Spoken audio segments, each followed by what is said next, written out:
Welcome students.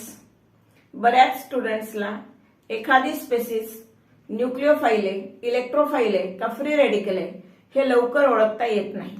म्हणूनच काही spaces आपण डिस्कशनसाठी घेतलेले आहेत. पहा, पहिली स्पेसिस आहे बीआर डॉट.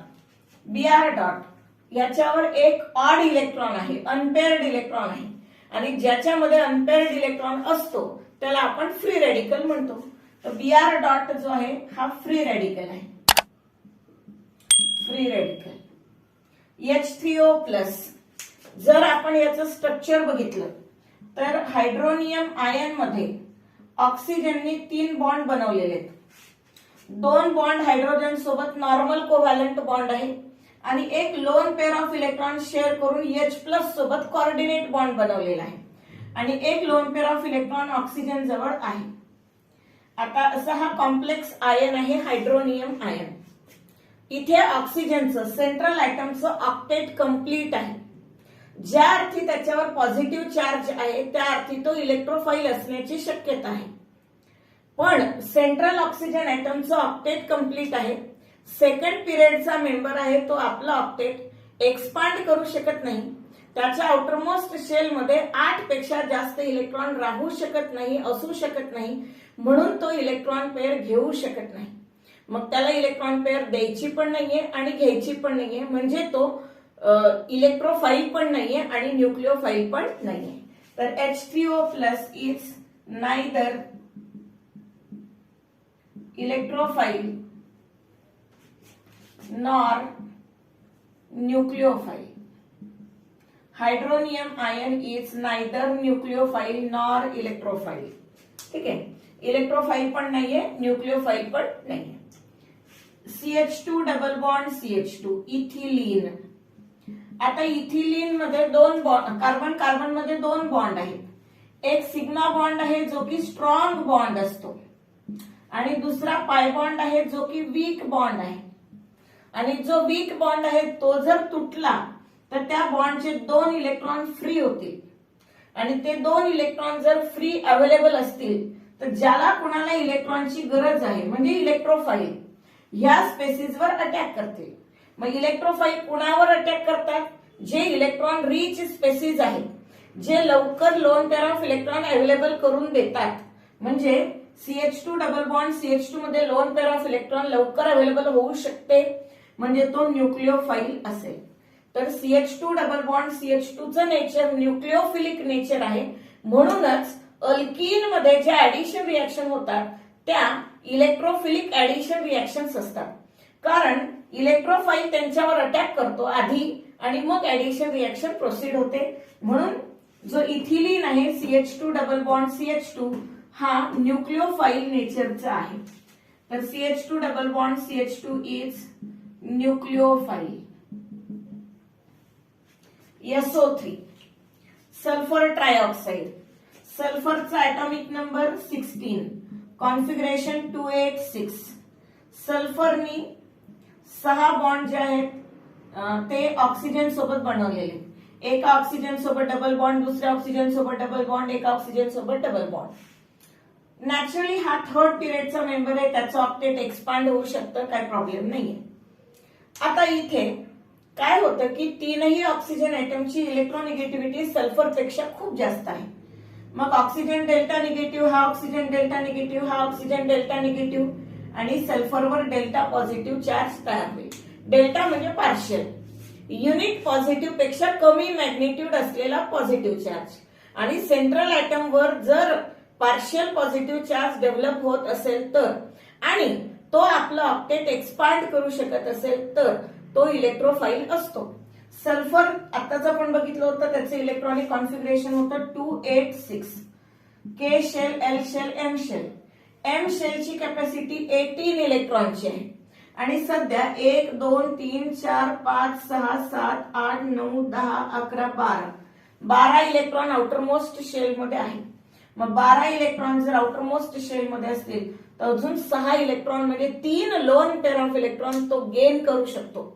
त्याच्यामध्ये व्हॅकंट ऑर्बिटल आहे आणि व्हॅकंट ऑर्बिटल असल्यामुळे, व्हॅकंट डी ऑर्बिटल व्हॅकंट असल्यामुळे त्याला लोन पेअर ऑफ इलेक्ट्रॉन घेऊ शकतो, घेण्याची कॅपॅसिटी आहे, म्हणून लोन पेअर ऑफ इलेक्ट्रॉन घेणाऱ्याला आपण म्हणतो इलेक्ट्रोफाइल. तर SO3 is electrophile. SO3 is electrophile. Important आहे.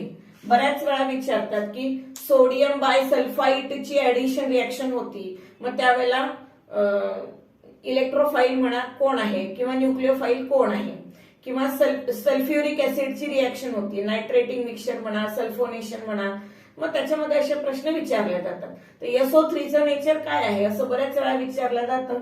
SO3चं नेचर इलेक्ट्रोफाइल नेचरचं आहे. तो न्यूक्लिओफाइलवर अटॅक करत असतो.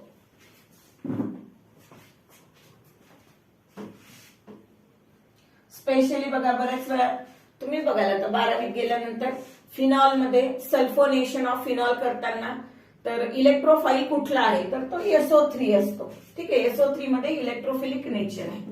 कार्बन डायऑक्साइड, पुन्हा एकदा कार्बन डायऑक्साइडचं स्ट्रक्चर हे असं आहे, डबली बॉन्डेड आहे.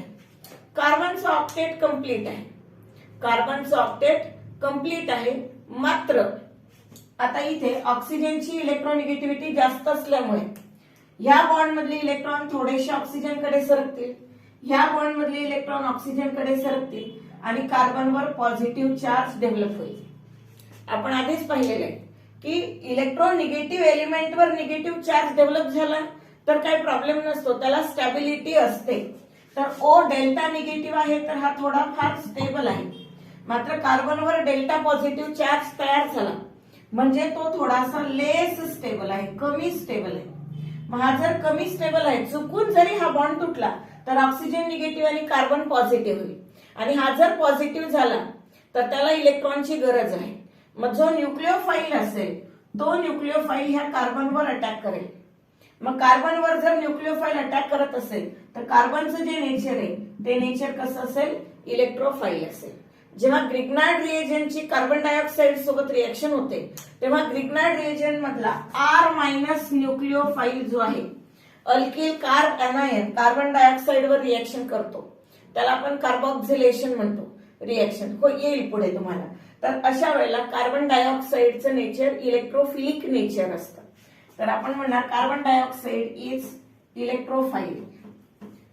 Carbon dioxide is again electrophile. दोघांचं नेचर सेमच आहे. सेंट्रल ऍटम जो आहे त्याची इलेक्ट्रोनिगेटिव्हिटी कमी आहे, आउटर ऍटमची इलेक्ट्रोनिगेटिव्हिटी जास्त आहे, म्हणून सेंट्रल ऍटमवर पार्शियल पॉझिटिव्ह चार्ज डेव्हलप होतो आणि तो इलेक्ट्रोफाइल म्हणून काम करतो. pH3. आता जर pH3 ला नुसतंच आपण बघितलं, विचार न करता काही मुलं नुसतंच वाचतात, मग त्यांना pH3 हा AlCl3, BF3, FeCl3 यांच्यासारखा वाटायला लागतो आणि त्यांना असं वाटतं की हे सगळे जर इलेक्ट्रोफाइल्स आहेत तर pH3 सुद्धा इलेक्ट्रोफाइल असायला पाहिजे. पण हे विसरतात का फॉस्फरस हा सेंट्रल ऍटम आहे, आधी त्याच्याकडे लोन पेअर आहे किंवा नाही ते तर चेक करा. ठीक आहे, त्याचा ऑक्टेट इनकम्प्लीट आहे का कम्प्लीट आहे हे आपल्याला तेव्हाच कळेल. मग आता फॉस्फरसचा ऍटॉमिक नंबर आहे 15, कॉन्फिगरेशन आहे 285. फॉस्फरसच्या आउटरमोस्ट शेल मध्ये 5 इलेक्ट्रॉन आहे.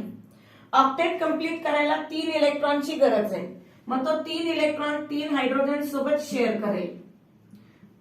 मात्र 5 पैकी फक्त 3 इलेक्ट्रॉन शेअर झाले, उरलेले 2 इलेक्ट्रॉन अनपेअर्ड फॉर्म मध्ये राहतील, लोन पेअर ऑफ इलेक्ट्रॉनच्या फॉर्म मध्ये राहतील. मग 3 बॉन्डिंग इलेक्ट्रॉन पेअर आहेत, बॉन्ड मध्ये असलेले इलेक्ट्रॉन पेअर 3 आहेत आणि एक लोन पेअर ऑफ इलेक्ट्रॉन आहे. फॉस्फरसचं ऑक्टेट कंप्लीट आहे, फॉस्फरसचं ऑक्टेट कंप्लीट आहे आणि त्याच्याकडे लोन पेअर ऑफ इलेक्ट्रॉन आहे, म्हणून तो लोन पेअर ऑफ इलेक्ट्रॉन देऊ शकतो. सर्वात महत्वाची गोष्ट, बऱ्याच जणांना असं वाटतं की फॉस्फरस मध्ये व्हॅकंट ऑर्बिटल पण आहे. जर ऑर्बिटल व्हॅकंट असेल तर लोन पेअर घेऊ पण शकतो आणि ऑलरेडी त्याच्याकडे लोन पेअर आहे तर तो लोन पेअर देऊ पण शकतो. मग आता ऑक्टेट कंप्लीट आहे, लोन पेअर असताना आलेली लोन पेअर ह्या ओरिजिनल लोन पेअरला रिपेल करेल, मग या दोघांमध्ये रिपल्शन होईल, म्हणून तसं होत नाही. pH3 जो आहे तो loan pair of electron donate करेल आणि लोन पेअर ऑफ इलेक्ट्रॉन जर तो देत असेल तर ह्याचं नेचर न्यूक्लिओफाईल असेल. तर PH3 जो आहे तो न्यूक्लिओफाईल आहे, न्यूक्लिओफाईल. Next is CCl2. पुन्हा एकदा याला आपण डायक्लोरोकार्बिन असं म्हणतो. CCl2 म्हणजे डायक्लोरोकार्बिन. CCl2 स्ट्रक्चर बघा, कार्बन ऍटॉमिक नंबर 6, कॉन्फिगरेशन 2,4. कार्बनच्या आउटरमोस्ट शेल मध्ये 4 इलेक्ट्रॉन आहेत आणि CCl2 आहे मध्ये फक्त 2च बॉन्ड त्यांनी बनवलेले. एक बॉन्ड एका क्लोरीन सोबत बनवलाय, दुसरा बॉन्ड दुसऱ्या क्लोरीन सोबत बनवलाय. 4 पैकी 2 इलेक्ट्रॉन यूज झाले बॉन्ड बनवण्यासाठी. उरलेले 2 इलेक्ट्रॉन तो आपल्याकडे ठेवून घेईल, कारण दुसरीकडे ऍटमच नाहीये. 2 ऍटम होते, बनवला बॉन्ड. तर आता इथे कार्बनचं ऑक्टेट इनकम्प्लीट आहे, ह्याच्याकडे पण लोन पेअर ऑफ इलेक्ट्रॉन आहे. जसं PH3 मध्ये पण फॉस्फरस जवळ लोन पेअर ऑफ इलेक्ट्रॉन आहे, मात्र तो लोन पेअर ऑफ इलेक्ट्रॉन घेणारा नाही, तो लोन पेअर ऑफ इलेक्ट्रॉन देतो. मग कार्बनकडे पण लोन पेअर ऑफ इलेक्ट्रॉन आहे, तो लोन पेअर ऑफ इलेक्ट्रॉन देत नाही. स्वतःच ऑक्टेट इनकम्प्लीट आहे, तर दुसऱ्याला लोन पेअर कसा काय देईल, है की नाही. मग स्वतःचा ऑक्टेट इनकम्प्लीट असताना तो दुसऱ्याला लोन पेअर देऊ शकत नाही. म्हणून जर हा लोन पेअर ऑफ इलेक्ट्रॉन देऊ शकत नाही म्हणजे याला न्यूक्लिओफिलिक कॅरेक्टर नाही, हा न्यूक्लिओफाईल नाही. मात्र याला जर आपला ऑक्टेट कम्प्लीट करायचं असेल तर लोन पेअर ऑफ इलेक्ट्रॉन हा घेईल. हा लोन पेअर ऑफ इलेक्ट्रॉन घेणार आहे, इलेक्ट्रॉन लव्हिंग स्पेसीज आहे, म्हणजे ह्याला इलेक्ट्रोफिलिक नेचर आहे. तर कार्बिन्स जे असतात ते इलेक्ट्रोफाईल्स असतात. इलेक्ट्रोफाईल्स.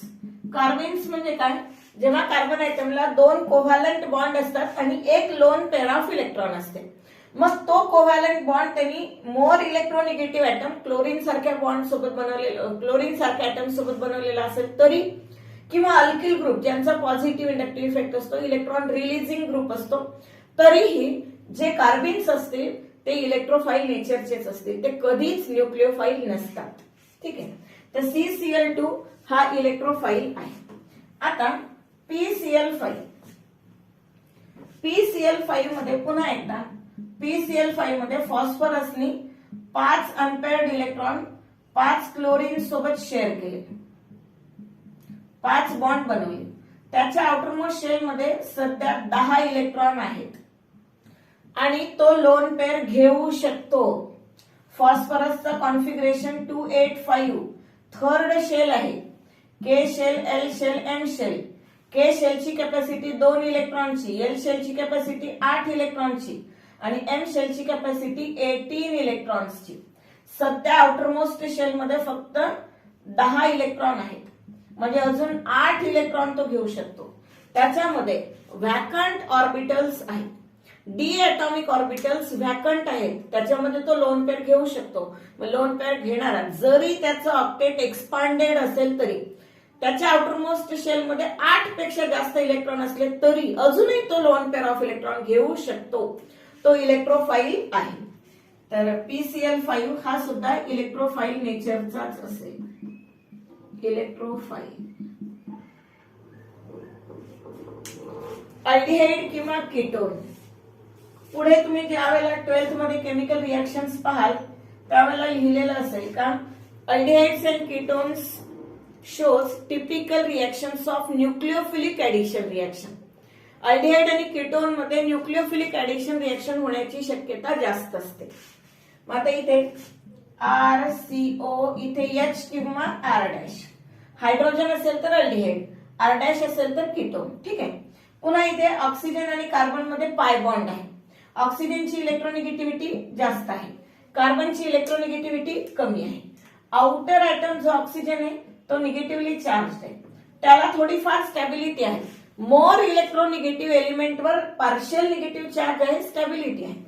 कार्बन ऍटमवर पॉझिटिव्ह पार्शियल पॉझिटिव्ह चार्ज आहे. कार्बन ऍटमवर पार्शियल पॉझिटिव्ह पण कमी स्टेबल असतो, पार्शियल निगेटिव्ह पण कमी स्टेबल असतो. ह्याला स्टॅबिलिटी आहे, मोर स्टेबल. आणि कार्बन जो आहे तो लेस स्टेबल.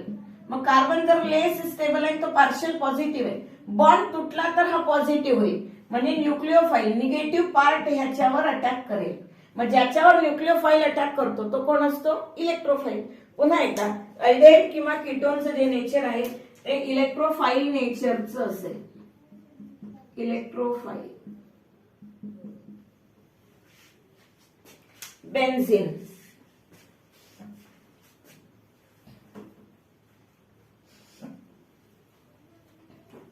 बेन्झीन मध्ये कार्बन कार्बन सिंगल बॉन्ड आणि डबल बॉन्ड अल्टरनेट पोझिशनला असतात. Carbon carbon single bond double bond alternate पोझिशनला असतात आणि हे जे पाय बॉन्ड असतात हे पाय बॉन्ड इलेक्ट्रॉन क्लाउडच्या फॉर्म मध्ये असे सतत फिरत असतात. म्हणून बऱ्याच ठिकाणी तुम्ही बेन्झीनचं स्ट्रक्चर असं पूर्ण कंप्लीट स्ट्रक्चर न पाहता असं रिंग स्ट्रक्चर पाहिलं असेल. ह्या गोलचा अर्थ, ह्या सर्कलचा अर्थ तोच होतो का बॉन्डची पोझिशन जी आहे ती फिक्स नाहीये, ते बॉन्ड्स रिजिड नाहीयेत, ते इलेक्ट्रॉन सारखे फिरत असतात. इलेक्ट्रॉन क्लाउड आहे. मग ज्याला कुणाला इलेक्ट्रॉनची गरज आहे ते इलेक्ट्रॉनची गरज कोणाला असते? इलेक्ट्रोफाईलला. मग ज्याला कुणाला इलेक्ट्रॉनची गरज आहे ते इलेक्ट्रोफाईल्स इथे पटकन अटॅक करू शकतात. म्हणून बेन्झीन मधल्या किंवा कुठल्याही अरोमॅटिक रिएक्शन मध्ये इलेक्ट्रोफिलिक सबस्टिट्यूशन रिएक्शन्स होतात. मग बेन्झीनचं जर त्याच्यावर इलेक्ट्रोफाईल अटॅक करतो म्हणजे बेन्झीन कुठल्या नेचरचा असला पाहिजे? न्यूक्लिओफाईल नेचरचा असला पाहिजे. तर हा असेल न्यूक्लिओफाईल. नेक्स्ट आहे ऍसिटिलीन किंवा अल्काईन, कुठला पण अल्काईन. आता इथे पुन्हा अल्कीन आणि अल्काईनचं नेचर सेमच.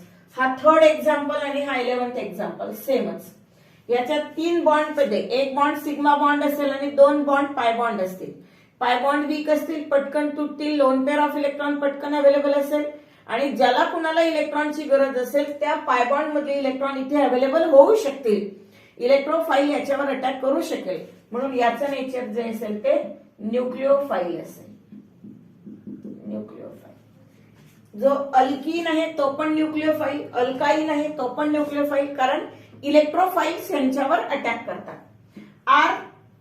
R2C, CR2 पुन्हा एकदा कार्बन एटम आहे, त्यांनी 2 बॉन्ड बनवलेले अल्किल ग्रुपच्या कार्बन सोबत आणि उरलेले 2 इलेक्ट्रॉन लोन पेअरच्या फॉर्म मध्ये. आता लोन पेअर आहे म्हणून न्यूक्लिओफाईल क्रायटेरिया चुकीचा आहे, कारण त्याच ऑक्टेट इनकम्प्लीट आहे. स्वतःच ऑक्टेट इनकम्प्लीट असताना आपली लोन पेअर दुसऱ्याला देणं शक्य नाही. हा ऑक्टेट कम्प्लीट करण्यासाठी दुसऱ्याची लोन पेअर घेईल आणि लोन पेअर घेणारा ज्याच्याकडे लोन पेअर तो कोण? न्यूक्लिओफाईल. न्यूक्लिओफाईल ज्याच्यावर अटॅक करतो तो कोण? इलेक्ट्रोफाईल. म्हणजे CCl2 डायक्लोरोकार्बिन. CCl2 हा क्वेश्चन नंबर 7. CCl2 डायक्लोरोकार्बिन सारखा हा डायअल्किल कार्बिन आहे. डायअल्किल कार्बिन आणि डायक्लोरोकार्बिन दोघांचंही नेचर काय असेल? इलेक्ट्रोफाईल नेचर असेल. तर CR2 इज इलेक्ट्रोफाईल. हा खूप इम्पॉर्टंट रिएजंट आहे ज्याला आपण म्हणतो ग्रिग्नार्ड रिएजंट. आता ग्रिग्नार्ड रिएजंट मध्ये RMgX मॅग्नेशियमचा ऍटॉमिक नंबर असतो 12, कॉन्फिगरेशन 282. मॅग्नेशियमला इलेक्ट्रॉन द्यायचे असतात, तो कुणाचा इलेक्ट्रॉन घेण्याच्या मूड मध्ये नसतो, मेटल आहे. Magnesium have tendency to donate electron, पण किती? 2. त्याला 2 इलेक्ट्रॉन द्यायचे. तर काय होईल? मॅग्नेशियम 1 इलेक्ट्रॉन हॅलोजनला देईल आणि Mg1+ होईल. आणि दुसरा बॉन्ड जो आहे तो जरी कोव्हॅलंट असला तरी पार्शियल कॅरेक्टर खूप जास्त असतं, तो अल्किल सोबत देतो आणि 1 इलेक्ट्रॉन अल्किनला देऊन टाकतो. मग इथे R- तयार होतो. याचा ऑक्टेट कंप्लीट आहे, तो स्टेबल आहे. हॅलोजन इलेक्ट्रोनिगेटिव्ह आहे. इलेक्ट्रोनिगेटिव्ह एलिमेंटवर निगेटिव्ह चार्ज आहे, त्याला पण स्टॅबिलिटी आहे. आणि जो काय पॉझिटिव्ह चार्ज आहे हा निगेटिव्ह चार्ज आहे हा कार्बनवर आहे. मिथिल कार्बॅनायन किंवा इथिल कार्बॅनायन, कार्बनवर निगेटिव्ह चार्ज आहे, कमी स्टेबल आहे. मग पहिल्यांदा अटॅक हा करेल किंवा ह्याच्यावर पहिल्यांदा अटॅक होईल. मग आता हा अटॅक करणार आहे. ऍक्टिव्ह स्पेसिस आहे, कशी आहे? Negatively charge. मग ज्याला कोणाला इलेक्ट्रॉन हवे असतील त्यांनी इथे यावं किंवा हा त्याच्यावर अटॅक करेल ज्याला इलेक्ट्रॉनची गरज आहे. हा इलेक्ट्रोफाईलवर अटॅक करेल म्हणजे हा कोण आहे? न्यूक्लिओफाईल. ग्रिग्नार्ड रिएजंट हा न्यूक्लिओफाईल आहे आणि ग्रिग्नार्ड रिएजंटच्या रिएक्शन सुद्धा न्यूक्लिओफिलिक ऍडिशन रिएक्शन्स असतात. तर हा असेल न्यूक्लिओफाईल. न्यूक्लिओफाईल. NH4+. पुन्हा एकदा हा जो नायट्रोजन ऍटम आहे न्यूक्लिओफाईल. न्यूक्लिओफाइलच लिहिलेलं होतं, पुन्हा न्यूक्लिओफाइलच लिहिते. नायट्रोजन ऍटम आहे. नायट्रोजन ऍटमचा ऍटॉमिक नंबर असतो 7, कॉन्फिगरेशन 2, 5. आउटर मोस्ट शेल मध्ये 5 इलेक्ट्रॉन आहे. मग आता 3 बॉन्ड बनवण्यासाठी त्याला म्हणजे ऑक्टेट कंप्लीट करण्यासाठी तो 3 बॉन्ड बनवतो 3 हायड्रोजन सोबत.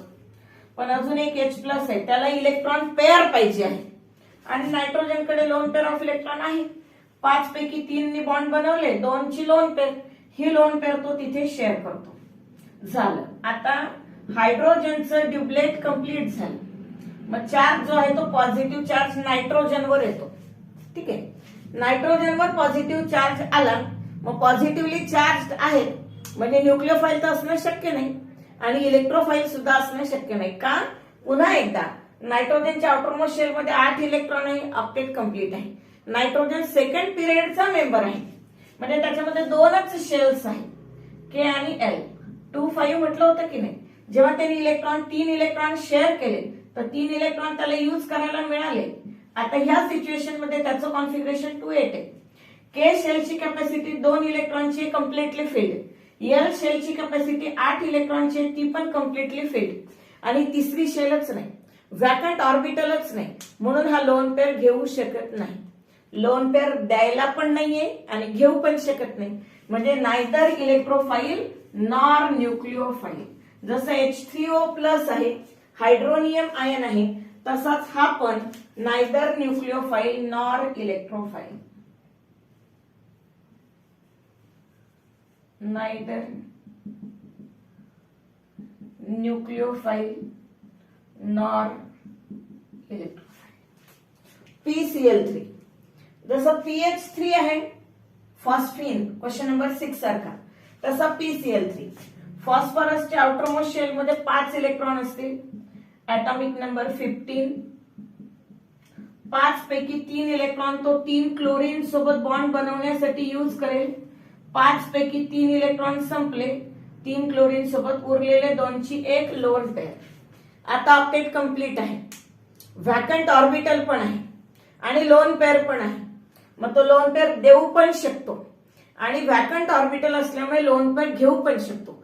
पण ह्यानी जर का लोन पेअर ऑफ इलेक्ट्रॉन घ्यायचा प्रयत्न केला तर आलेली लोन पेअर आणि ही लोन पेअर ह्याच्यामध्ये रिपल्शन जबरदस्त असेल आणि जास्त रिपल्शन असेल तर स्टॅबिलिटी कमी होते, म्हणजे येणारी लोन पेअर ऍड होणार नाही. मग लोन पेअर येणार नाही म्हणजे हा लोन पेअर घेऊ शकत नाही, मात्र लोन पेअर देऊ शकतो, शेअर करू शकतो. म्हणजे याच्यामध्ये न्यूक्लिओफिलिक कॅरेक्टर आहे. It can donate lone pair of electron, therefore it is nucleophile. जसा PH3 न्यूक्लिओफाइल आहे तसा PCl3 पण न्यूक्लिओफाइल आहे. Na+ sodium atomic number 11, configuration 281 आणि Na+ म्हणजे 1 इलेक्ट्रॉन गेला.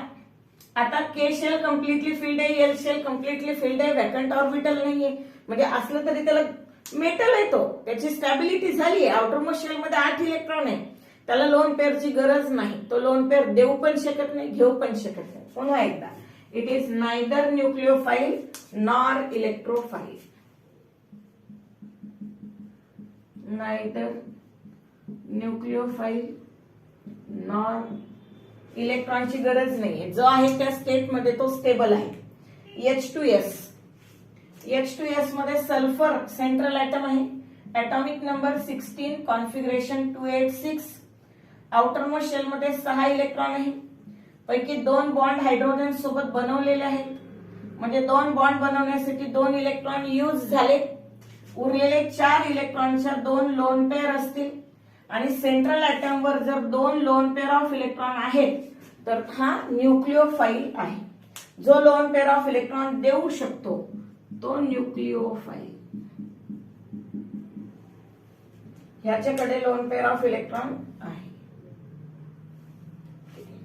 आणि हा शेवटचा R., R म्हणजे अल्किल ग्रुप आणि ऑलरेडी त्याच्याकडे एक अनपेड इलेक्ट्रॉन आहे, ऑड इलेक्ट्रॉन आहे. ऑड इलेक्ट्रॉन वाल्यांना आपण काय म्हणतो? Free radical. तर हा फ्री